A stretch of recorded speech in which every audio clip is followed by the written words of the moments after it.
Alright, what's happening everybody? Hope your day's going well. As you can see, I'm setting up a new aquarium. It's going to be a UNS 45U Nano 9 gallon. For now it's just going to be low tech. I've got my Twin Star, I've got my Tropica aqua soil, I've got some sweet elephant stone. Picked up this kind of cool rugged stand. I've got everything already delivered. Most of it's at the post office just because my apartment doesn't accept large packages.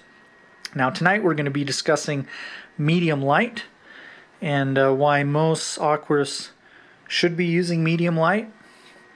Why I use medium light and the benefits of running your tank with just medium light versus super high light when you're pumping CO2. I guess I hear it's some kind of controversy on the forums. Well, I'm here to settle the controversy. It's not a controversy. So as most of you know, for quite some time now I've often advocated for medium light setups, more of a slow sustained approach. Some people like to call it mid-tech, and I know that just makes some people's skin crawl just to hear the word mid-tech. Kind of makes my skin crawl too, I don't know why. Because we all know that light and CO2 work synergistically, and the true definition of low-tech and high-tech really is predominantly dependent on whether or not you are dosing pressurized CO2 or not. Now, the benefits of running your tank at medium light levels is that you're going to have slower growth. Slower growth equates to less maintenance and less fertilizers used. It allows you to do PPS Pro. A lot of people might be wondering, well, Dave he always talks about how he does something similar to PPS Pro, but when I do it, it never seems to work. It seems like I always have to do tons of dosing and I have to do the EI method. Well, look at it this way. It's like your tank has a different metabolism. Your tank is running, high metabolism. Your tank is on steroids. If you're having tons of rapid growth, you may have to dose more fertilizers. Now, people may think that they have to have higher light and dose more nutrients to get high color in their plants. Now, if you are going to go for rich coloration, oranges and reds, and you want to have carotenoid pigments showing their best coloration, you want to have anthocyanin flavonoids basically showing their best coloration, there is some truth to the fact that the more UV light that you put on your plants, or any light for that matter, is going to cause the plant to put on its sunscreen. So there is some truth to saying, hey, well, the argument for high light is I'm going to get better coloration. That's true to some extent. But when you look at the relationship of CO2 and light and the fact that they work synergistically, when you increase your CO2, it allows the plants to better utilize the light that is available.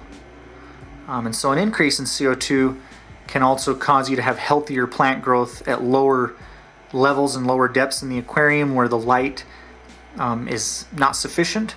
And it can also cause your plants to produce more carbon. And the reason being is because the biosynthesis of anthocyanin from flavonoids is primarily made up of carbon. So if the plants are able to attain basically that carbon, they're going to be able to produce more vibrant colors.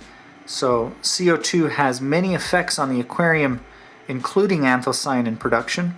Now, why am I showing you this weird angle? Well, because I want to show you that I keep my light at 50%. This is a 90 watt fixture. I'm only running 45 watts. The LED is about 24 to 25 inches from the bottom of the substrate. That's pretty high. At about 24 inches of height, we know a lot of LEDs, the diffusion, the light diffusion increases, and basically, the direct radiance drops off rather quickly at around 24 inches or so. So this is pretty high, so my point is down low. The light is fairly diffused by that point. It's at 50%. That's only 45 watts. I'm able to get pretty good coloration on my Rotala Yaoye. Now, I will admit, if I turn the light up to about 65% power, I usually can get better coloration. But again, for most hobbyists, most of the plants we're growing, they're not that hard to grow. Most people don't need 100 par. They don't even need 80 par. On some of my aquariums, I've ran around 70 to 80 par. This at about 50%, 24 inches, I would guess probably is about between 50 to 60. I'll have to look at the charts, but again, I would still consider it high light. If you're above 50 par, you're at about high light. So a lot of times when people are saying, well, I run medium light,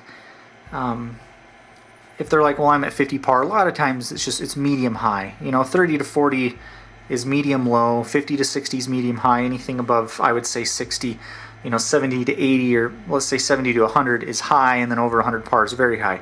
It's all subjective, but the whole point is, if you do tone down your light, it's a lot easier to manage algae, especially if you have shade-loving plants growing up high. If you tone down your light, there's going to be less chance they're going to get green spot algae. Well, if your plants down low start to suffer, well then what you need to do is you need to increase your CO2. And that's already assuming you have good distribution and good flow, because then it's going to help the plants down at the bottom better utilize the light that's already available, and it's also going to help them better synthesize those flavonoids into anthocyanin pigments. So you can still get that good coloration. You can still get good plant growth with medium light. For most hobbyists, just run your tank at medium light. I know there's going to be people that are going to disagree with me. They're going to come up with points I'm not thinking about. Well, when you make a video, guys, you have to understand, I can't think of every little nuance here and there. So if you've got something to share in the comments, go ahead and share it. We want to hear what you guys have to say. If you have any good points that you want to make about high light, go ahead. I often like to advocate for medium light, especially for beginners and intermediate aquarists, even to advanced aquarists, because once again, for the most part, that's all you really need to successfully run your aquarium, especially if you're dosing CO2. And then if you're running a low-tech, well, of course you're not going to want to have really high light if the limiting factor is carbon. You're going to want to be doing low light anyhow.